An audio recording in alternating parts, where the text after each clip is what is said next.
Hey everyone, we're back with another devlog for our 2D bullet hell MMO called Wyld Land. We're developing it with just 4 of us. After we ended our first beta test, we decided that it was the right time for us to rewrite our engine and leave Unity behind. We've made the switch over to Heaps, which is the engine that Dead Cell uses. Switching the entire game from Unity to a new engine isn't a decision that we took lightly, as it required a lot of effort. Effort that could have been spent making new content for the game. However, we knew it was the right long-term decision to make for a number of reasons, and that if we did not do it now, it would be more difficult down the road.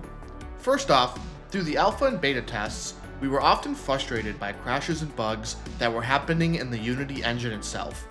This is the part of the game's code that we don't have access to when using Unity, since it's not an open source engine.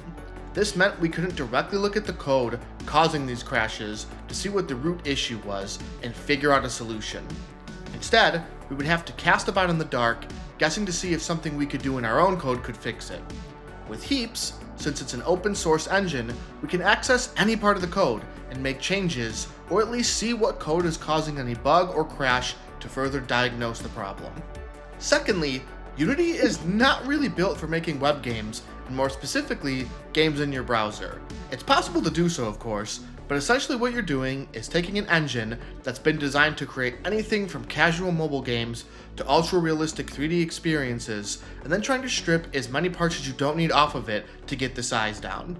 Even in doing so, we were never able to get the sizes of the initial download for the game down below 14 megabytes. That sounds really tiny compared to the massive 20 gigabyte games that you'll find on Steam. But on the web, a 14 megabyte download feels like an eternity, and one of our main goals with Wyld Land is to make it really easy to just hop on and play no matter where you are, even if you're on slow internet connections.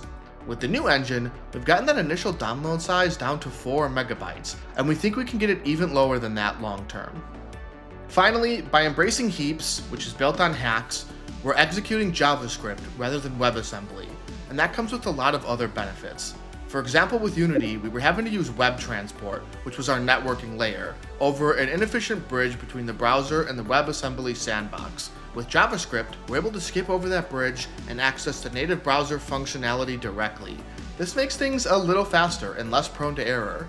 There was a bug early on in the Wyld Land alpha tests where folks would randomly get disconnected after around 30 minutes of playing the game that we traced back to this bridge. We added in a lot of hacky workarounds to make it automatically reestablish the connection to make the experience seamless for players, but at the end of the day, we'd rather just not need those kind of workarounds in the first place. Our biggest concern was that in switching to the new engine, we'd fall way behind on the game's development. The good news is that it's actually gone much faster than we planned, and we're ahead of schedule. All of our development has now moved over to the new engine, and the next beta test will run fully in this new engine. We can't wait for you to hop in and play Wyld Land on the new Heaps engine. It feels amazing already. There's still work to be done, and we are trying to recreate the feel of the old engine one for one, with improvements of course. So go leave us a wishlist on Steam, there's a link below in the description, it really does help us out, and we'll see you next time.